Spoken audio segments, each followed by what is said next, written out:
I think there is also an opportunity to bring more of an experience to kind of bars and pubs and things. So I talked a bit about, the UK virtual lives or the virtual events allowing you to access this talent that you weren't able to access before. And so it's, if we can do live Q&As and interviews more digitally, can we give people that are, at the pub with their friends and watching the game, can we give them an amplified experience?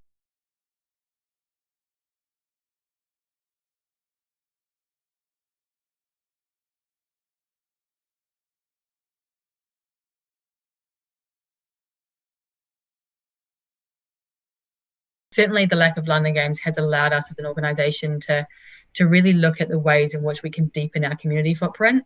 So, and really, we're soon to develop some, or soon to launch at least, some programs that will use American football, the sport, to really kind of create change in important areas of the community. So, we've previously had partnerships with charities like the Big Kid Foundation, and which we partnered with to bring the sport of American football into their curriculum and open it up for children within the community to have a go and participate in a sport that potentially is not what they would usually do, and that's been really successful for us. So we'll continue to do things in that space, but what it's allowed us to do is look at how do we partner with other sports organizations and other charities on some new participation schemes that will help us to get more kids active, but also help them to create further opportunities for UK youth, particularly in areas where they don't necessarily have access to, all the great opportunities that others get. And so,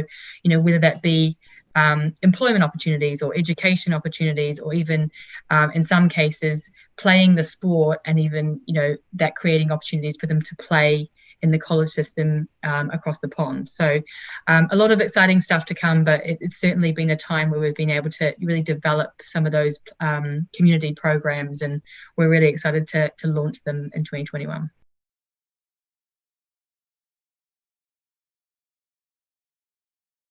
Well, I mean, I think firstly, we're all just excited of the prospect of potentially getting back to live sport and a level of normality.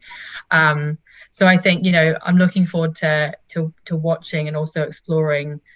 If we get back into stadium, I'm looking forward to kind of seeing how do we bring fans into the stadium digitally.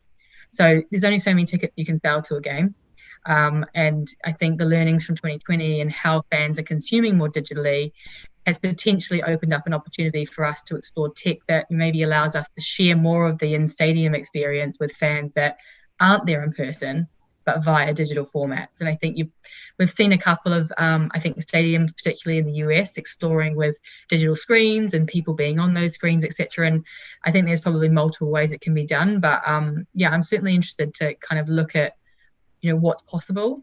I think there is also an opportunity to bring more of an experience to kind of bars and pubs and things. So I talked a bit about, the UK virtual lives or the virtual events allowing you to access this talent that you weren't able to access before. And so it's, if we can do live Q&As and interviews more digitally, can we give people that are, at the pub with their friends and watching the game, can we give them an amplified experience that is like, now we're going to have, JJ Watt come on and talk about an interview, and you can ask questions, etc. So just things like that, I'd love to be able to look at and explore.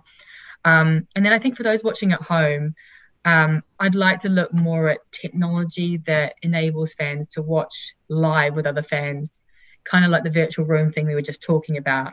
But chat, react throughout the entire season with each other.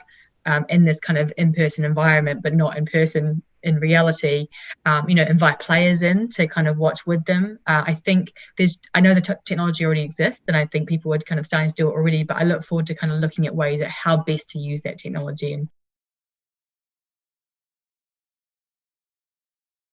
what is the right